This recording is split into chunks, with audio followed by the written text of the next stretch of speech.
ہے کہ مسواک صرف مردوں کے لیے ہی سنت ہے یا عورتوں کے لیے بھی سنت ہے؟ تو یاد رکھیں، جس طرح مردوں کے لیے مسواک سنت ہے اسی طرح عورتوں کے لیے بھی مسواک سنت ہے۔ لیکن یہ بات بھی ذہن میں رہے کہ اگر بالفرض ایسی عورت جس کے مسوڑے جو ہیں دانتوں کے مسوڑے وہ مسواک کے متحمل نہ ہوں تو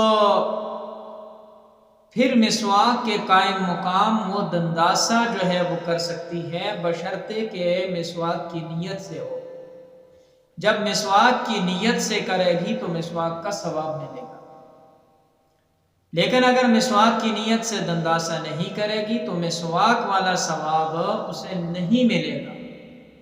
تو اس لیے یہ بات واضح رہے، یہ بات غور سے سن لیں، سمجھ لیں کہ مسواک کرنا جس طرح مرد کے لیے سنت ہے حضور علیہ السلام کی، اسی طرح عورت کے لیے بھی، یعنی عورتوں کے لیے بھی مسواک کرنا سنت ہے۔